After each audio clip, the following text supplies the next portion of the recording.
Magandang umaga po sa ating lahat. Ngayon ay unang linggo ng Adbyento kasabay ang pagsindi ng kandila na nagsisimbolo ng pag-asa. Pag-asa na darating si Jesus upang magdala ng liwanag at pagmamahal. Ngunit sa kabila nito, hindi sapat na maghintay lamang tayo, kundi dapat ay maging handa anumang oras. Mamuhay tayo na may pag-ibig, pananampalataya at kabutihan, sapagkat ang pagiging handa ay hindi tungkol sa paghihintay lamang, kundi sa pamumuhay ng tapat at makabuluhan sa harap ng Diyos at kapwa. Ating din pong isama sa ating mga panalangin ang mga nagdiriwang at nagdiriwang ng kanilang kaarawan na sina Mary Roan Labosa, Bonibeth Saludes, Rica May Saludes, Stephanie Sibilia, Abelardo Sibilia, Maricon Ricanya, Desiree Perlas, Jovic Aranilla, Anjanette Ricanya at Michael Ramirez. Magsitayo po ang lahat bilang paniniwala sa banal na misa.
Makapangyarihan at walang hanggang Diyos, sa linggong ito ay pinagdiwang namin ang unang linggo ng Adbyento.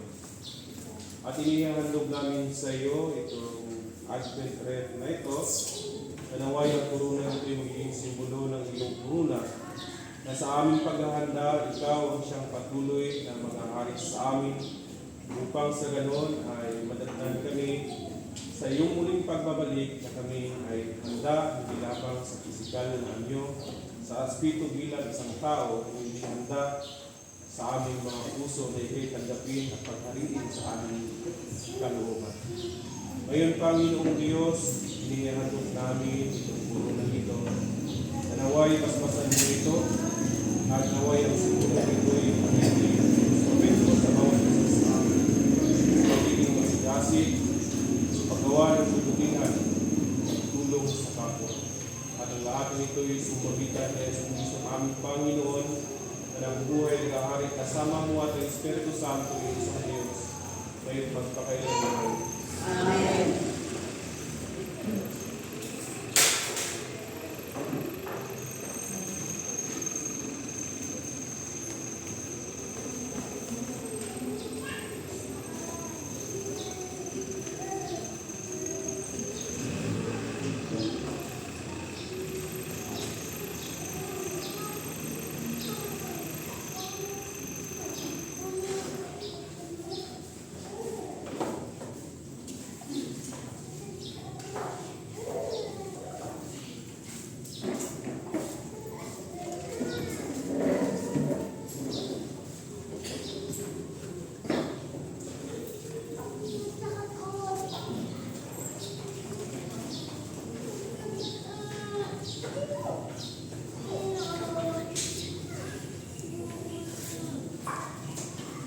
Tinatawagan ko po magsindi ng unang kandila.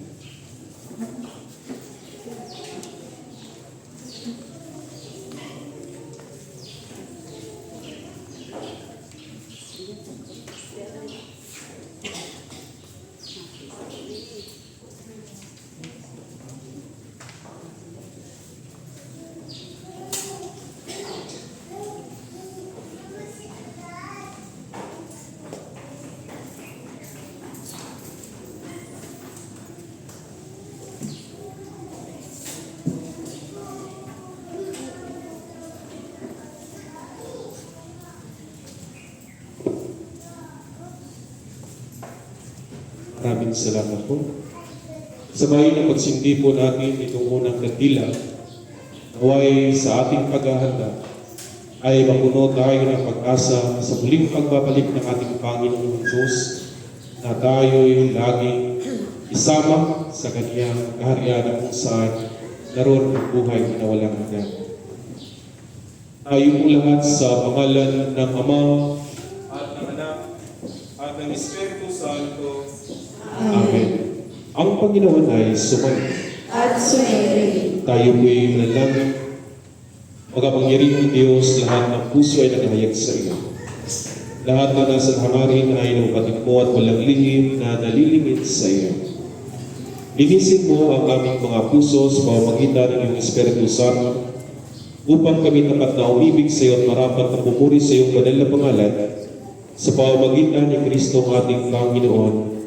Amen. Pakinggan po ninyo ang sinasabi ng ating Panginoong sa Kristo. Ibigin mo ang iyong Panginoong Diyos ng buong mong puso, ng buong mong isip at ng buong mong lakas. Ito ang unang at dakilang utos ng pangalawa ay tulad ng una. Ibigin mo ang iyong kapwa tulad ng iyong sarili. Sa dalawang utos na ito ay napabatay ang buong kautusan at ng mga propeta. Magsiluhod po ang lahat. Sabay-sabay po natin pagsisihan ng ating mga pagkasala sa Diyos, ganun din po sa ating kapwa. Kami inuumpisa sa iyo, Diyos, ng mga pangyarihan, sa lahat ng mga santo at sa isa't isa, na kami nagkasala sa aming naisip, sa aming mga nasabi, sa aming mga nagawa sa nakaligtaan namin gawin, at ito'y sarili namin kamalian. Kaya sinasabot namin sa iyo, Diyos, na kaawaan kami, at sa lahat ng santo, ay manalangin kami sa iyo, Panginoong Diyos. Amen.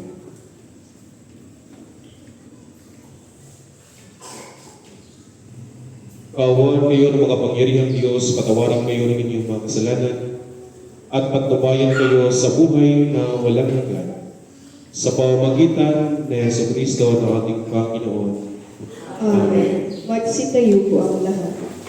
Panginoon, maawa ka. Panginoon, maawa ka. Kristo, maawa ka. Kristo, maawa ka. Panginoon,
taon-taon ay sumainyo. At sumayin. Tayo po'y manalangin. O kapangyarihang Diyos ng pagbabantay-bantay, layunin mo po ang pag-iral ng kapayapaan at katarungan ng iyong sanlilikha. Naway ang pangyayari sa pagbaha sa panahon ni Noe ay tumipos sa aming mga kaisipan na mahigit na kahalagahan kaysa mga panandaliang kasiyahan. upang maging bahagi kami sa pagsasakatuparan ng iyong kaharian at kapayapaan at pag-ibig. Sa pamamagitan ng Jesucristo aming Panginoon, na nabubuhay at naghaharing kasama mo at ng Espiritu Santo, iisang Diyos ngayon magpakailanman. Amen. Tayo ay manalangin, makapangyarihan at walang hanggang Diyos, sa pagsasagawa po namin itong unang linggo ng Adbyento. Kami po'y puno at taos puso nagpapasalamat sa lahat ng biyayang ipinagkaloob mo sa amin, lalong-lalo na sa biyaya ng buhay. Na ngayon, ang aming mga kapatid ay nagpapasalamat sa buhay na patuloy na ipinagkaloob mo sa kanila. Sa aming mga kapatid na ngayon ay nagdiriwang at magdiriwang pa na ng kanilang mga kaarawan, lalong-lalo na kina Mary Roan Labusta, Benibet Salodes, Rica May Salodes, Stephanie Sibelia, Avellardo Sibelia, Maricon Ricania, Desiree Perlas, Jubit Aranelia, Anjanette Ricania, at din po kay Michael Ramirez, na nawa o Diyos patuloy mo nawa silang pagkalooban ng maraming panawang karawan sa kanilang buhay. At ipagkaloob mo sa kanila ang iyong Espiritu Santo na maging gabay sa kanila sa kanilang pamumuhay dito sa sanlibutan. Ganoon din po, sama po namin sa pagpasalamat ang konseho na siyang sponsor sa umagang ito, na naway pangunahan mo sila upang mapangasiwaan ang misyon, ang parokya ni Berhe ng Biglang Awa dito sa barangay mo, upang makasagana ang paunlad di lamang sa pisikal, hindi sa pananampalataya sa bawat isa sa amin. At ang lahat ng ito ay sumagitan ni Jesucristo ang aming Panginoon. Amen. Tayo manalangin, O Diyos na puno ng awa, aming idinudulog sa iyong harapan. Nakaawaan mo nawa ang iyong mga lingkod na may mga karamdaman. Ipagkaloob mo sa kanila ang lakas ng kanilang mga pangkatawan, kagalingan at matibay na pananampalataya sa iyo, lalong-lalo na sa aming mga kapatid na sina Mylene Villavicencio, Rudy Salodes at ganoon din po kay Father Edwin Lito. At ang lahat ng ito ay sumagitan ng Jesucristo ng aming Panginoon. Amen. Magsiupo po ang lahat at ating pakinggan ng mga pagbasa. Ang unang pagbasa ay nagpapakita ng pangako ng kapayapaan at pagkakaisa sa ilalim ng pamumuno ng Panginoon. Ang mga bansa ay hindi na magtitigma, kundi matututo ng mga daan ng Diyos at mamumuhay sa liwanag niya. Ito'y paanyaya sa atin na piliin ang landas ng Panginoon upang maranasan ng tunay na kapayapaan at katarungan. Atin pong pakinggan ang unang pagbasa.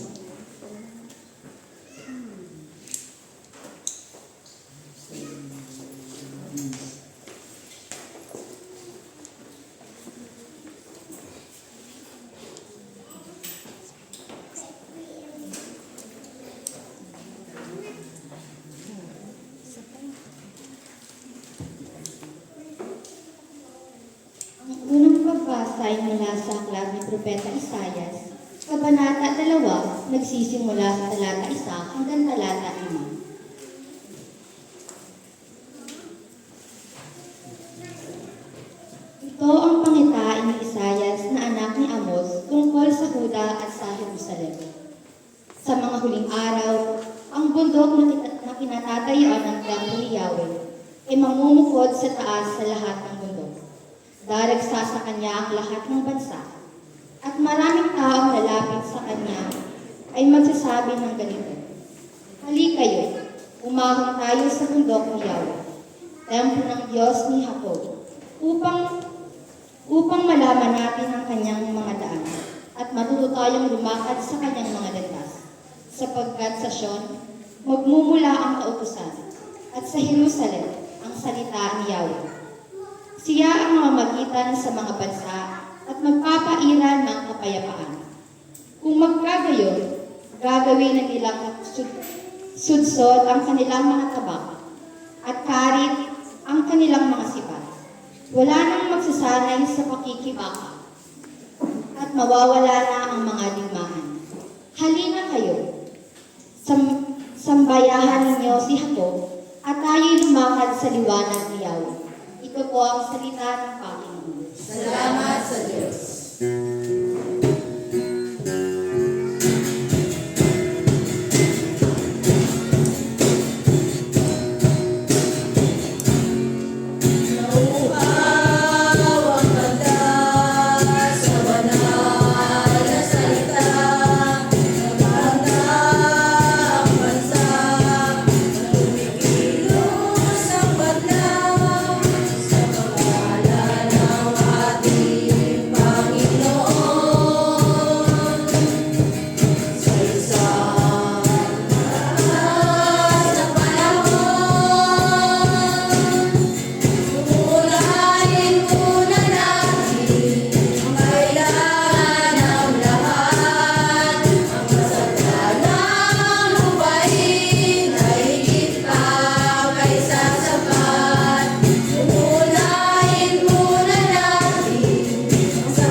Ang kaligtasan ay malapit na, kaya't panahon na upang magising mula sa espiritual na pagkakatulog. Tayo ay inaanyayahang iwaksi ang mga gawa ng kadiliman at mamuhay sa liwanag ng Panginoon, sapagkat ang tunay na kahandaan ay nakikita sa pamumuhay ng may kabanalan at pag-ibig. Atin pong pakinggan ang ikalawang pagbasa.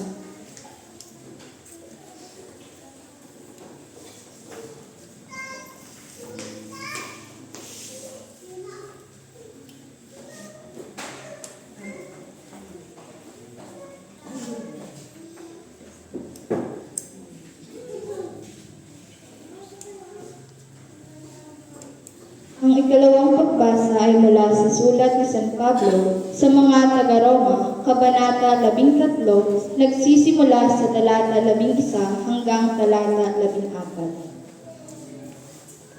Dapat ninyong gawin ito sapagkat alam ninyong panahon na upang gumising kayo sa pagkatulog. Ang pagliligtas sa atin ay higit na malapit ngayon kaysa noong tayo nagsisimulang manalig sa Kanya. Namamaalam na ang gabi at malapit ng lumiwanag. Layuan na natin ang lahat ng gawang masama at italaga ang sarili sa paggawa ng mabuti.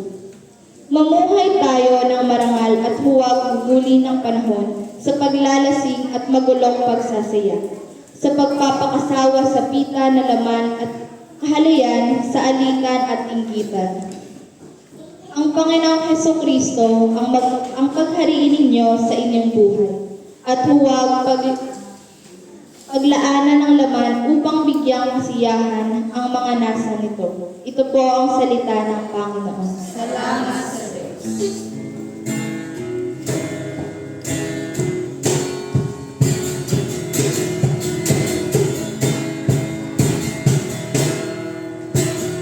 Ang Panginoon ang aking pastor, Magsikayo po ang lahat bilang pagpupunin sa Ebanghelyo.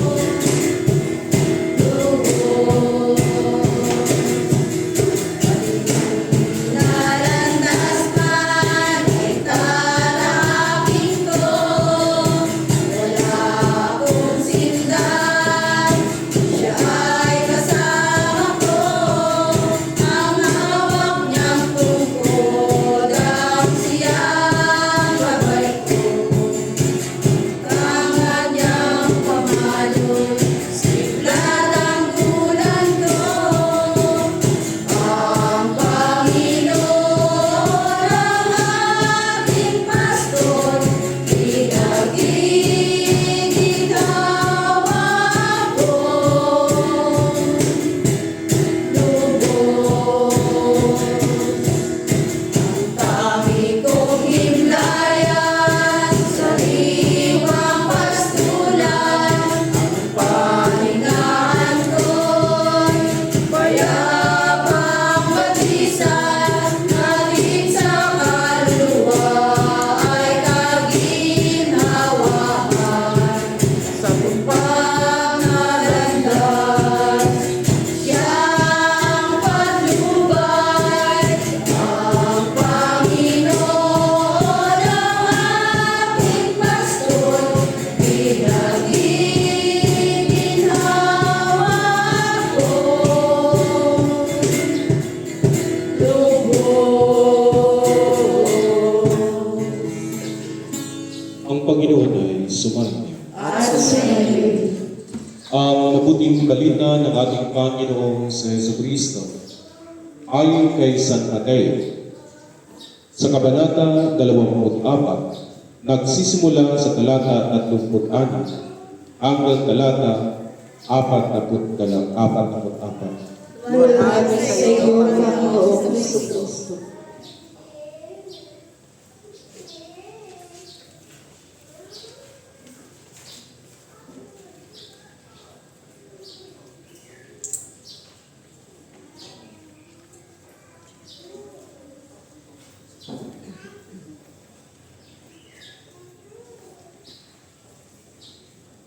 Ngunit walang nakakaalam ng araw at oras ng pagsapit niyo.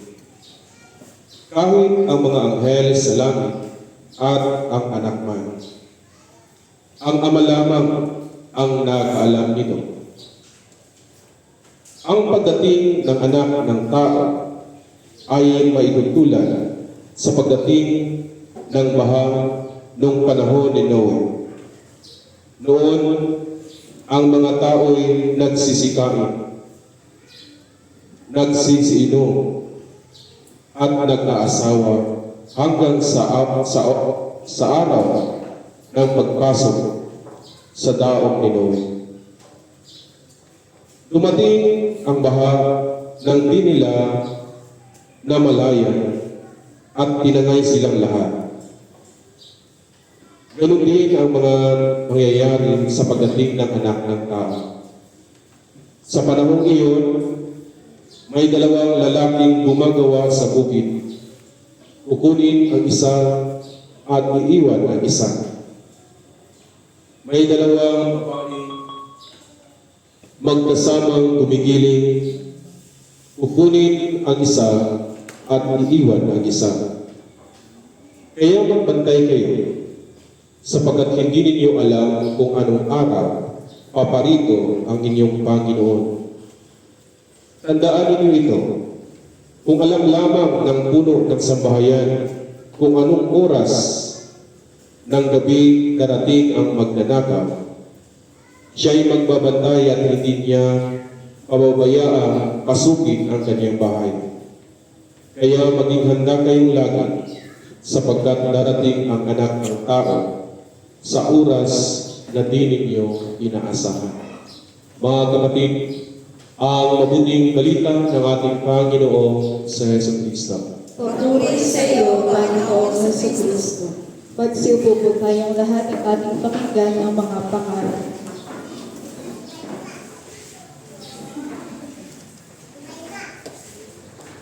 Kaya maging handa kayong lagi, sapagkat darating ang anak ng tao sa oras na di ninyo inaasahan. Sa pangalan ng Ama at ng Anak at ng Espiritu Santo. Amen. Magandang umaga po sa ating lahat, mga kapatid. At welcome po sa unang linggo ng Advento. Pag sabihin natin Advento, ito'y patungkol sa paghahanda. Kung ating pagnilayan ang Advento sa simbahan, ito yung bagong taon. Sa liturgical calendar ay ito yung New Year. At tayo'y inaanyahan sa panahon sa 4 na linggo ng Advento ay magnilay, ihanda ang ating mga sarili. At sa bawat linggo ay mayroong tema. Kaya sa ating pagsisindi ng ating unang kandila ay ito'y may tema pag-asa, hope. Kaya sa ating dito ngayon ay naway mapuno tayo ng pag-asa na sa muling pagbabalik ng ating Panginoong si Jesus ay tayo ay madatnan niya nakahanda palagi. Hindi yung pabanjing-banjing lamang. Dahil ang paghahanda ay hindi ito usapin tungkol sa paghihintay. Ang paghahanda ay usapin kung paano ito isinasagawa. Dahil yung iba ay, ang sabihin natin naghanda, ay hinihintay lamang natin yung darating. Pero kung dapat tayo maghanda, ito'y may kalaki na gawa. Mga kapatid, sa umagang ito, ating pagninilay-nilayan ang ating banal na Ebanghelyo. Tayo ay pinalalahanan sa pamamagitan sa Ebanghelyo ni San Mateo na tayo ay magbantay lagi dahil darating ang anak ng tao sa oras na hindi natin ito inaasahan. Kaya binibigyan tayo ng babala sa ating banal na Ebanghelyo na huwag lamang daw tayo lagi magumon sa kain, magsasaya, at sa kung anuman na mga gawain sa makasanlibutan mga bagay. Dapat kinakailangan bigyan natin ng pagpapahalaga ang buhay natin sa buhay ni Kristo. Sa Ebanghelyo ni San Mateo, walang nakakaalam sa araw o oras ng pagdating ng anak ng tao. Di kahit ang mga anghel, sabi sa ating banal na Ebanghelyo sa umagang ito, di kahit ang mga anghel at ang anak man, hindi ang ama lamang ang siyang may nakaalam. Kaya tayo mga kapatid, kailangan laging handa. Hindi para matakot, kundi para umasa. Iba ang paghahanda nagmumula sa takot at iba naman ang paghahanda nagmumula sa pag-asa. Ang takot ay nakapagpanghina ng katawan, kalooban, at kahit yung ating pananampalataya sa Diyos. Pero ang pag-asa, kung tayo umaasa, ito'y nagpapalakas sa bawat isa sa atin, sa lahat ng aspeto sa buhay ng nating mga tao. Ang takot ay nagpapayuko ng ating mga ulo. Ang pag-asa ay nagtataas ng paningin at nagtuturo sa atin ng liwanag. E sana, kung tayo ay naghahanda dahil tayo natatakot lamang sa mga kalamidad na nakikita at naririnig natin sa ating mga kapaligiran ay baka tayo pagdating ng panahon ay tayo naghanda lamang dahil tayo natatakot. Pero sana puno tayo ng pag-asa. Pag-asa na mayroong Diyos na magbigay sa atin ng liwanag. At sa umagang ito, lagi natin pakatandaan na ang pag-asa ay nagbibigay saysay sa ating paghihintay. Bakit ito nagbibigay sa atin ng saysay sa ating paghihintay sa Diyos? Dahil kung may isang panahon na puno ng paghihintay, ito yung Advento. Ngunit hindi ito paghihintay ng kawalan. Ito ay masayang paghihintay. Tulad ba ng isang ina o isang babae nagdadalang tao? Ano yung magiging reaksyon ng isang babae na siya'y nagdadalang tao? Kayo mga nanay, kung bago kinasal kayo, nung malaman ninyo na, oh, kami may buntis, ano yung magiging reaksyon ninyo? Nalungkot o natuwa? Ha? Yung, kayo nagsisi ng inyong buhay. Hindi kayo makasagot. Ano? Father, ako talaga nagsisi at ako yung natataling na Ano?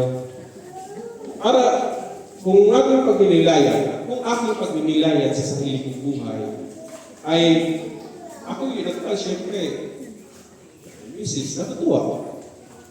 At kung ito'y tayo natutuwa, ay meron tayo mga ginagawa.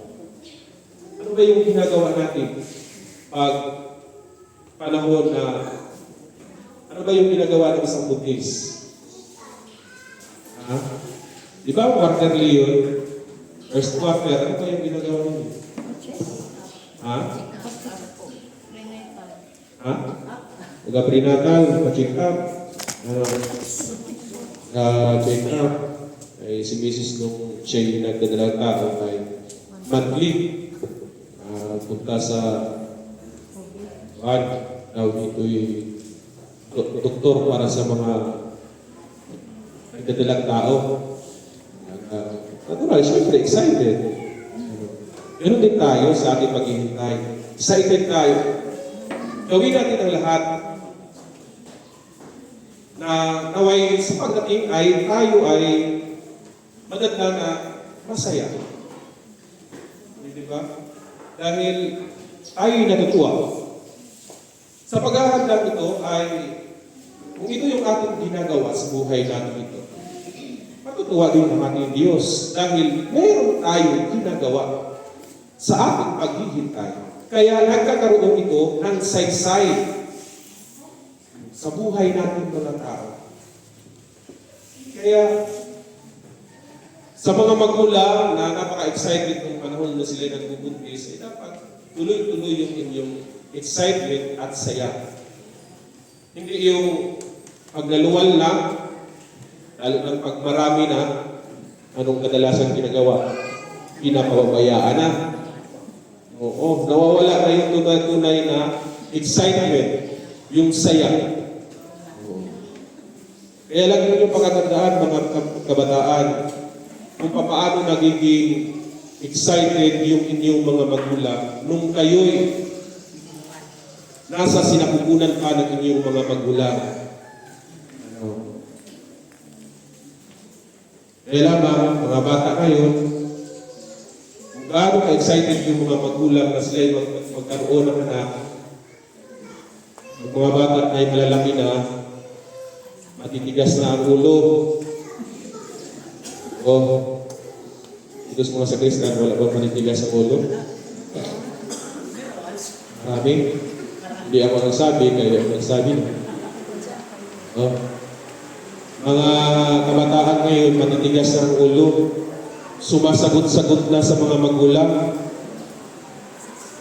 O, pero kung ating balikan, kung papaano sila nagiging masaya nung kayo'y nasa sinapupunan pa ng inyong mga magulang, ay siguro'y kapagtanto ninyo kung gaano kayo kahalaga sa inyong mga magulang. Ganun din sa inyong mga magulang, huwag kayong magsawa sa inyong mga anak, kasasaway. Diba? Dahil ginusto ninyo yun, diba? Oo, bagay ay nabuntis kayo hindi ninyo ginusto. Kaiba yun. Kaya huwag kayong magsawang disiplina, magsaway sa inyong mga anak. Huwag yung sabihin niyo, layas na kayo. Matitigas ang ulo ninyo. Diba? Kadalasan ganun kasi yung naririnig natin, lalo na sa mga nanay. Yung mga tatay ay hindi man lamang naimig-imig yan, ay ginig lamang yan. Buwang ira sa bahay ay nanay yun. Ito ano yun. Kaya paalaala sa bawat isa sa atin ngayon. Sa buhay natin, sa paghahanda natin sa ating mga sarili, sa muling pagbabalik ng ating Panginoon, ay naway puno tayo ng pag-asa. Huwag tayong magsawa. Huwag tayong magpadala. Huwag tayong magpaalipin sa mga sanlibutang mga gawain. Sa pag-iinom, sa pagsasaya, o kung anumang mga bagay na narito sa sanlibutan. Kinakailangan tayo ay magiging matatag sa buhay natin ito. Pangalawa, ang tunay na pag-asa ay may kasamang kilos. Sa Ebanghelyo, ipinapakita ni Jesus na ang mga taong abala sa pang-araw-araw na buhay, kumakain, umiinom, o kung ano pa man, ngunit hindi handa. Hindi masama, mga kapatid, ang pagiging abala. Hindi masama ang pagiging isang tao abala sa buhay. Ang masama ay kung sa pinalimutan mo na ang Diyos. Kaya sa kabila ng iyong pagiging abala, ay wala na sa isip yung spiritual na aspeto mo sa buhay nating mga tao. Ano yung ibig sabihin doon? Hindi napabaliwalaan natin yung ating pagpapasalamat sa Diyos tulad ng ating ginagawa ngayon. Ang lingguhang pagtitipon, ang pagdiriwang ng banal na Eucharistia, ang pinakamataas na pagpasalamat sa Panginoon. Sa pagising sa umaga, nakakalimutan na natin magpasalamat sa Diyos. Dahil sa napakarami natin nasa isipan, napakaraming gawain. Ganun kadalasan. Kaya kung ating titingnan at pag ninilay-nilayan yung ating nasa ating kapaligiran, ganun kadalas ang ating naririnig. Hindi ako pwede makapagsimba dahil hindi pwede iwan ang aking tindahan. Hindi ako pwede makapagsimba dahil hindi ko maiiwan yung aking labahin. Hindi ako pwede magsimba pag umaga dahil hindi ko pwede hindi makapagpamalingki. Ano ba ang mas mahalaga? Yung pagbigay ng oras sa Diyos o sa ang paglalaba, sa pagiging tindera, sa pagiging palingkera. Ano yung mas mahalaga, mga kapatid? Pero bakit sa panahon ng pagkipagtisgisan ay may panahon naman? Diba? Bakit kaya? May malaking katanungan. Ang sagot, wala sa priority natin ang salita ng Diyos. Diba? Dahil tayo nagumod sa pagsasaya, sa paglalasing, o kung ano mang mga gawain sa sanlibutan. Yun yung totoo, mga kapatid. Kaya tayo pinalalahanan sa ating banal na Ebanghelyo sa umagang ito. Sa kabila ng nating pagiging abala, hindi man masama yung pagiging abala, pero dapat may oras tayo sa Diyos. Diba? Dahil minsan, sabihin natin, pagkagising sa umaga, manalangin na lamang sa Panginoon. Sabihin na natin na hindi natin magagawa. Nakakalimutan, Father, dahil pagkagising ko sa umaga ay si Mrs. ay nagkumamag na sa akin, kailangan ko nang pumunta sa mundo para kumain ng trabaho. O Father, hindi na ako nakapagkuha dahil si Mr. pasaway pa. Di ba? Pero sa araw ng linggo, hindi mo maiiwan yung iyong labawi. Hindi mo maiiwan yung iyong mga gawain. Hindi mo maiiwan ang lahat na sa iyong pinagkatiwala ng Diyos. Kaya sana, sa ating paghahanda, ay kasama-samahan natin ang kilos. Sabi ko nga kanina, na ang paghahanda ay hindi lamang ito patungkol sa paghihintay, kung hindi ang paghahanda ay ito'y patungkol kung ano yung ating ginagawa. Dahil kinakailangan sa buhay natin mga tao ay magiging balanse tayo. Na kung tayo may pag-asa kay Kristo, dapat iyon ay nakikita sa ating mga gawa. Sa pagpili ng kabutihan, dapat araw-araw natin piliin kung ano yung mabuti. Although tayo binigyan ng laya ng Diyos para pumili. Binigyan tayo ng laya. Kung yung nilikha ng Diyos ang sanlibutan, nilikha ng Diyos ang tao upang mga siwa at maging tagapangalaga ng sanlibutan, ay binigyan na tayo ng laya para pumili. Dalawa lamang yung ating pwedeng pilian, yung tama at yung mali. Alin ang kadalasan natin pinipili bilang pagninilay natin sa paghahanda natin sa ating mga sarili sa muling pagbabalik ng ating Panginoon. Kabutihan ba? Tama ba? O yung kasamaan, makasalimutan mga bagay? Kaya dapat marirecognize sa bawat sarili natin. Sa bawat panahon ay dapat tayo ay magpapatawad. Piliin natin ang magpatawad. Nakikita ito sa ating mga gawa. Naway, sa ating paghahanda ay patuloy tayong naglilingkod sa Diyos. May kaagapay na gawa na tayong patuloy na naglilingkod. Huwag tayong mapagod sa paglilingkod natin sa ating Panginoon. Sa patuloy ng ating pamumuhay, naway lagi tayo magiging tapat sa ating mga pamilya. Dahil ang pinaka-pundasyon sa buhay ng tao ay yung ating pamilya. Naroon lahat ng nakaugat. Pamilya. Kaya dapat lagi tayo magiging tapat sa ating pamilya. Sa pagiging mapagkawang gawa, lalo na sa ating kapwa. Tayo lagi ay magiging matulungin. Ito yung mga alituntunin o ito yung mga guide sa ating paghahanda sa ating mga sarili. Sa panahon ng Adbyento, ay tayo sa pamamagitan sa Ebanghelyo ni San Mateo, ginigising tayo sa ating mga pagkatulog. Kaya i-exercise natin yung itinuturo ng Diyos sa bawat isa sa atin. Hindi lamang basta tayo yung pupunta sa loob ng simbahan, para mga santo, diba? Basta tayo sa simbahan, para hindi makabasag tingnan. Pagkatapos ng misa, nauwi. Ano naman?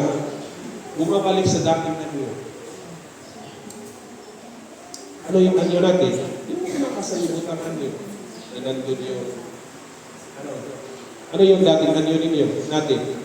Bilang mga tao. Mga kapatid. Ha? Ano yung mga anyo natin? Walang pay sa...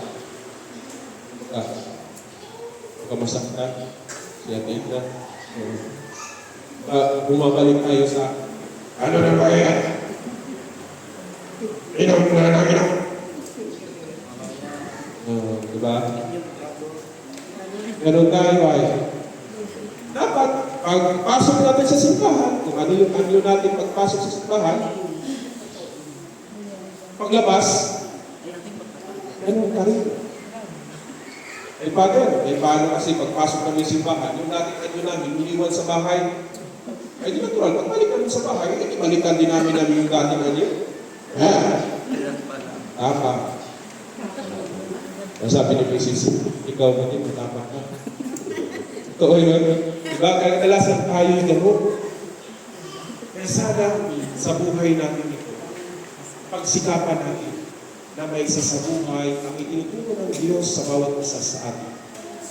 Lagi natin makatandaan na darating ang anak ng tao sa oras na hindi natin ito inaasahan. Kaya sana sa umaga ito, pususin tayo ng puno ng pag-asa ng Diyos na sa ating paghihintay ay daladala tayo ng ating Panginoon na laging kita. Sa pangalan ng Ama at ng Anak at ng Espiritu Santo. Amen. Magsitayo po ang lahat.